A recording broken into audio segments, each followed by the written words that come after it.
The fort at Chittor is reckoned among the most famous forts in India, not only because it is one of the oldest forts in Rajasthan, but also because for generations it was considered impregnable, invincible. Be it Alauddin Khilji or the Grand Mughal Akbar, whoever invaded it had to contend with very brave defenders. The fort has thick ramparts, big gates, sharp turns, like any other fort. But the best defense this fort had was the brave warriors who defended it.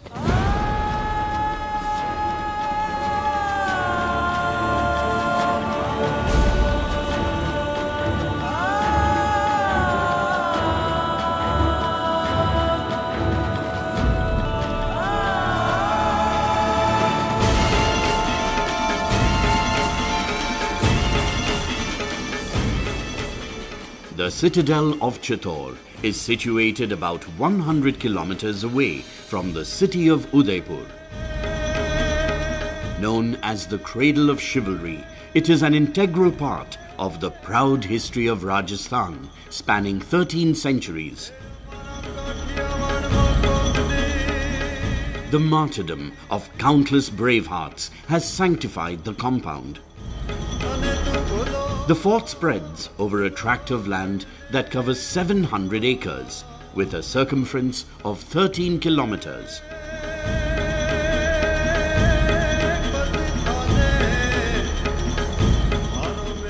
Bappa Rawal, the founder of the Mewar dynasty, defeated the local rulers and captured the site. Later, his successors made it their capital. Many of these rulers bravely resisted invaders, setting an example for others. A lot more has been written about Chittor, and a lot more of the stories of the bravery that took place at Chittor are known. So it is one of the kind of standard bearers for Rajasthan history. Fighting to the last is one of the things they talk about. Bravery, not turning one's back, those are some things that come to mind.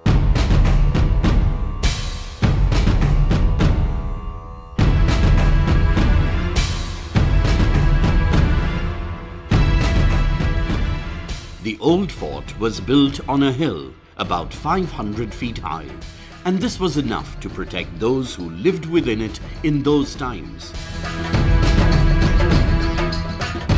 It was Maharana Kumbha who strengthened the fortifications in the 15th century to withstand the emerging strategic challenge. There is a local saying for Chittor, Gar to Chittorgarh, Baki sab Garaiya, which actually means that if there is a fort that has to be reckoned with, that is Chittor, whereas the others are just small fortresses.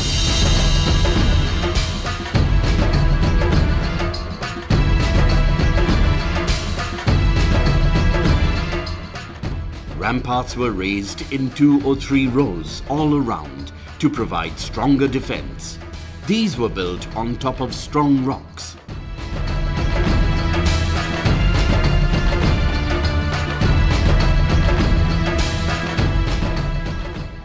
When Qutbuddin Aibak, the Sultan of Delhi, attacked the fort, these ramparts foiled him.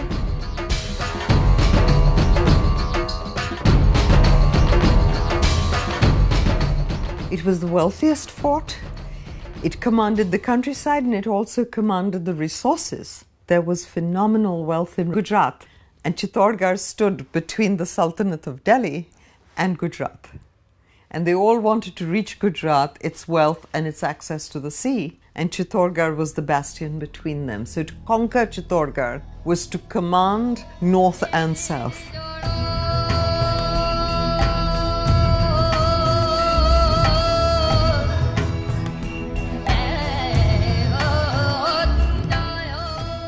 The arrangements made for the defense of this fort illustrate the progress in military architecture with the passage of time. The massive gates in Chittorgarh were built according to the canons of Hindu Vastu Shastra.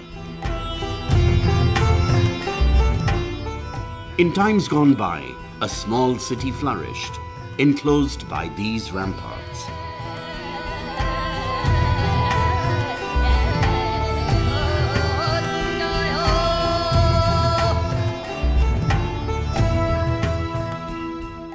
Mere mention of the fort of Chittor conjures up visions of the tragic tale of Princess Padmini. Like Helen of Troy, whose face had launched 1,000 battleships, it is believed that it was the peerless beauty of Padmini that provoked Sultan Alauddin Khilji of Delhi to assault the citadel, to claim Padmini as the prize. The tales of romance between Princess Padmini and her consort husband Ratna Sen are the subject matter of the Hindu epic Padmavat, written by Malik Muhammad Jaisi.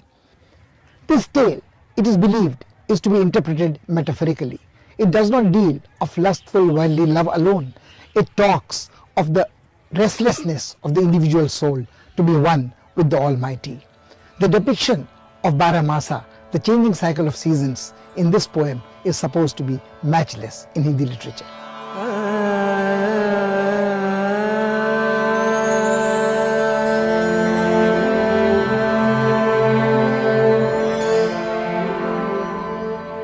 The Padmini Palace is perhaps the most famous spot in the fort.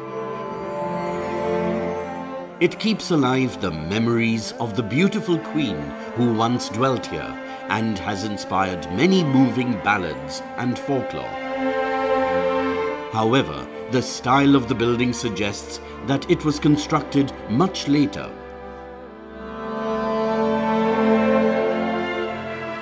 He laid siege to Chittorgarh, and when he finally gained access to and he wanted to meet Rani Padmini, he was promised by the Maharana that he could see her reflection in the Padmini Talab.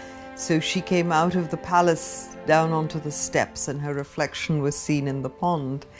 And Alauddin Khilji, of course, fell madly in love with her, and through deceit he was determined to get her through fair means and foul. And then, of course, the famous story of once Chittorgarh fell and Rani Padmini led the Johar of Chittorgarh.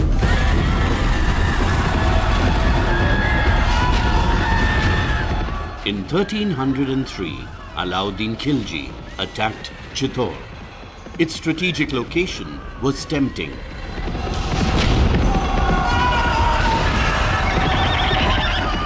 After a long siege, lasting many months, the fort was subdued. The Guardians fought bravely to the last breath. Over 50,000 soldiers were killed.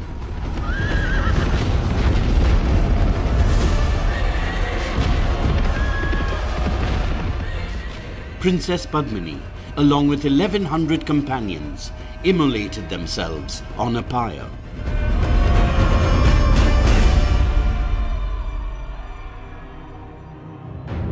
After the battle, scenes of devastation could be seen everywhere. This palace reminds us of the selfless sacrifice of warriors like Gora and Badal.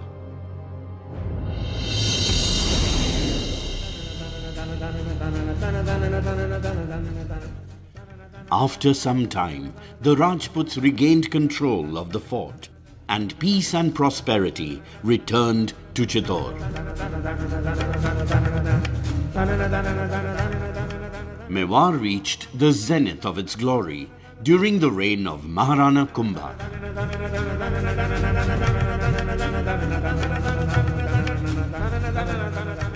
The palace that bears his name is a prominent building. It has a large hall of audience, and residential rooms for the queens are built along the corridors.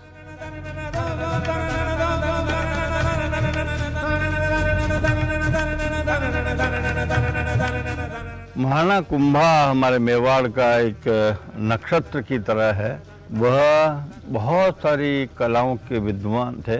उन्होंने संगीत की सब विधाओं का वर्णन किया। खुद लड़ाका थे। उनकी एक विचित्र वीणा इंस्ट्रूमेंट इजाद किया, वो बहुत प्रसिद्ध हुआ, और उन्होंने मालवा और गुजरात जीता। Throughout his life, Maharana Kumbha battled with the armies of the Sultans of Gujarat and Malwa. He always emerged victorious. After the conquest of Gujarat, he erected the Tower of Victory. The Qutub Minar in Delhi may be taller, But the decorations on Vijay Stambh, the Tower of Victory, are far more elegant. The base has a circumference of 14.5 meters. The tower is 37 meters high and has 9 stories.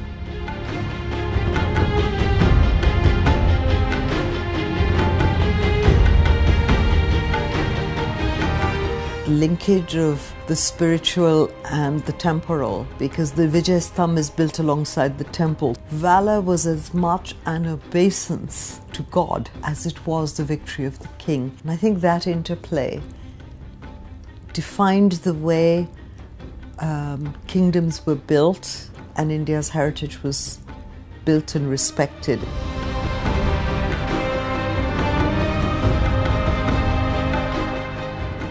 The tower is covered with exquisite stone carvings that depict Hindu gods and goddesses.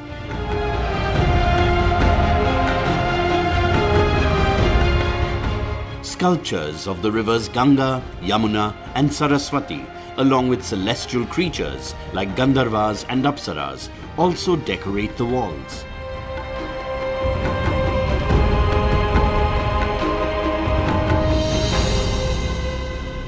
There are 2 structures in the Chittorgarh Fort that have acquired an iconic status. These are the Tower of Victory and the Tower of Fame. The Tower of Victory was erected to commemorate the victory on the Gujarat front. It reminds us of the uses of military power to protect ourselves. And the Tower of Fame, erected next to the temple dedicated to Jain Tirthankars, reminds us, tells us how much more mighty is the moral force, the force that allows us to contend with enemies within and without, like anger, envy and lust. And such is the fame that makes man really immortal.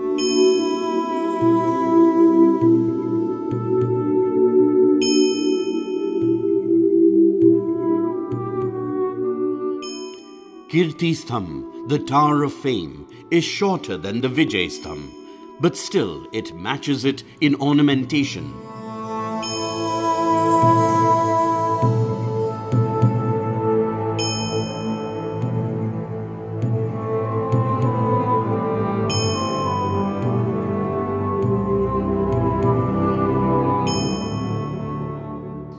The structure is decorated with unclad Jain idols, indicating that it was commissioned by a rich trader belonging to the Digambar sect. The ceiling too bears the Jain imprint.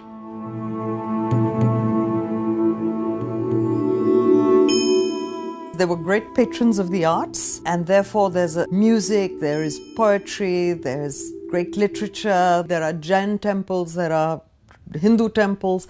It all came under the patronage of the king. And so in peacetime there was a great flourishing of culture.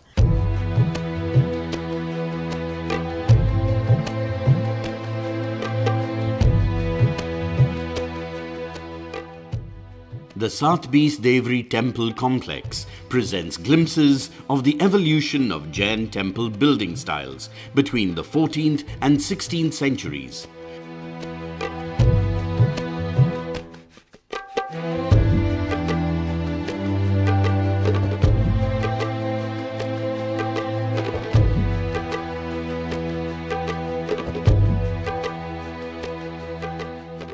These shrines not only provided a place for worship, but also served as repositories of culture and seats of scholarship.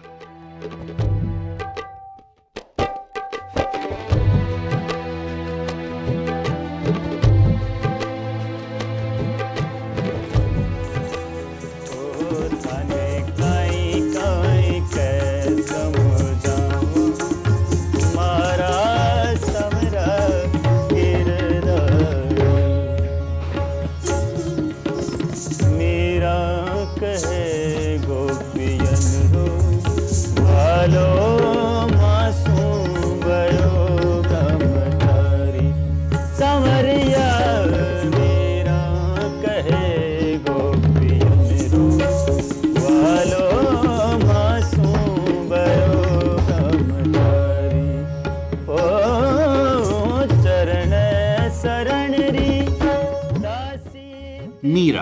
smitten by love for Lord Krishna, wandered from one place to another.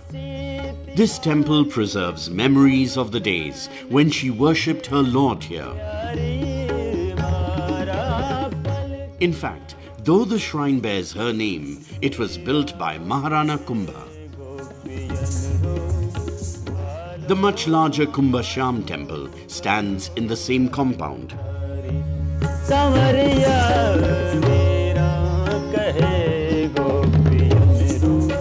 One of the most memorable legends associated with the fort of Chittor is that of Meera. She was a Rajput princess married to a scion of the Chittor family. From the beginning, she was not attracted by the pomp and pageantry of the royal life. She wanted to share her life and her love for Krishna with the common people, be one with them in their sorrows and joys. Meera very courageously took a step to break those shackles of feudalism that restricted a woman from leading her life according to her own wishes. Her songs continue to be sung as devotional songs all over the land, from north to south, east to west, and move all the listeners.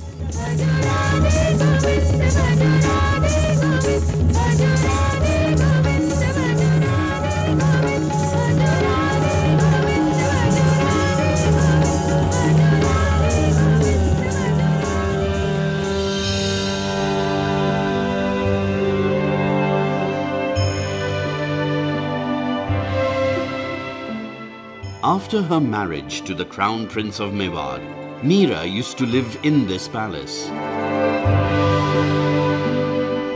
However, she preferred the small temple to the confines of the large palace.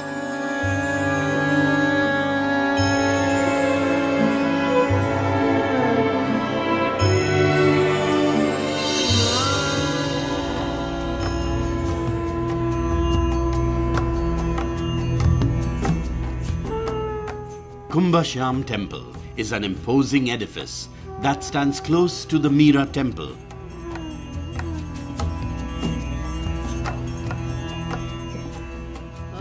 Idols of Sri Krishna, Balram and Subhadra are installed here.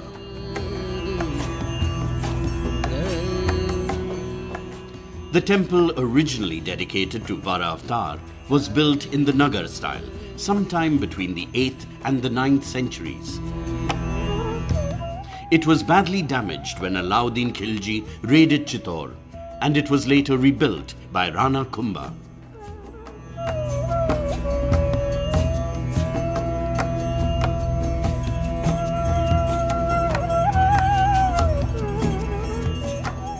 देवी देवताओं का अपना एक महत्व रहा है, श्रद्धा भी रहती है, विश्वास भी पनपता है। सारा जब समय युद्ध में बीतना है तो भाग्य जो नियति ये मानते हैं कि ईश्वर के हाथ में है, तो वो सारा इसी ढंग से मंदिरों का महत्व बढ़ता गया।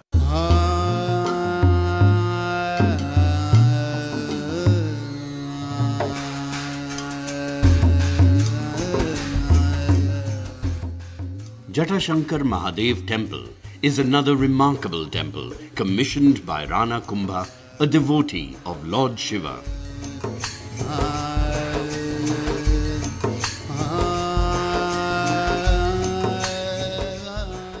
Ancient lore maintains that Bhim, the legendary hero of the Mahabharata, worshipped Shiva at this temple.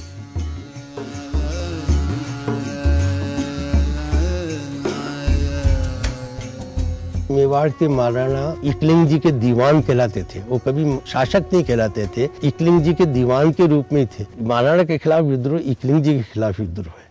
तो देवताओं का एक श्रद्धा केंद्र होने से उसके बहुत से लाभ शासकों को प्राप्त हो सकते थे, जनता के उत्साह को बढ़ाने भी और जनता के रोष को कम करने में भी।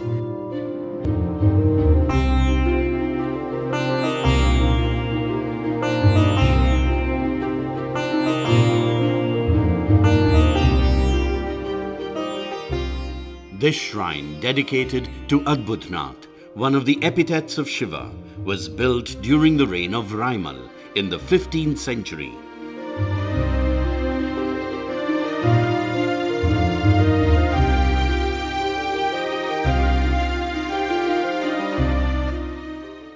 The statues carved in stone reflect very refined sensibility, and the elaborate decorations testify to the prosperity of Chittor during that period.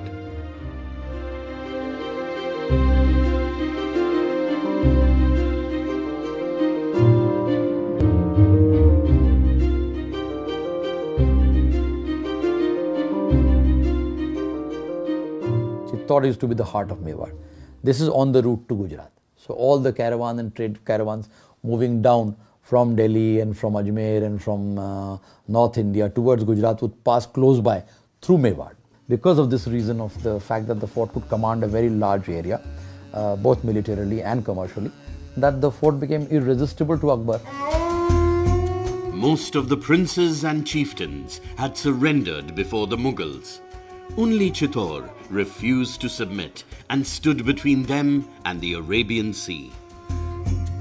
It was a big challenge to bring down such citadels of resistance. Akbar first extended his hands of friendship, and those who accepted, particularly the Kachwahas of Amir, were of course given positions and ranks, and their fortunes rose. But those who were belligerent, like the Rana of Mewar, became the butt of their attack.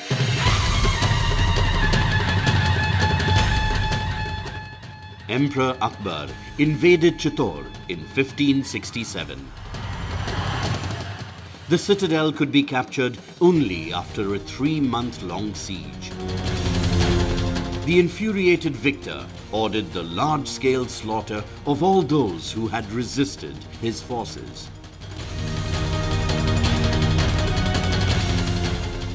Thousands lost their lives.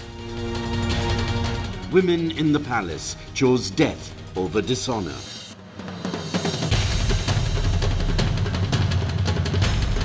Chittor at that time was defended by a 16-year-old general who died fighting in the siege. Akbar ordered the massacre of the citizens, and this is supposed to be one of the cases where Akbar was particularly brutal in a not-so-brutal career. Akbar was so taken by the bravery of the defenders that he eventually had statues made of the 2 defenders, and those statues were then put at Agra Fort.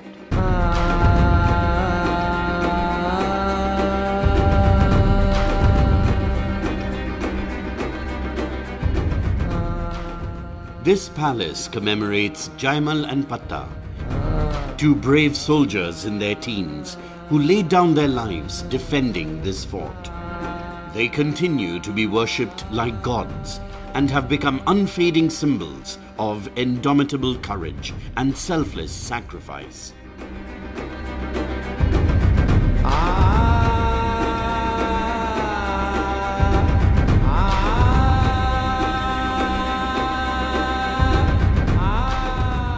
All those who love freedom rank Chittorgarh above all other pilgrimages. I long not to visit Ganga Sagar, Rameshwar or Kashi. It's only for Chittor that my eyes are always thirsty.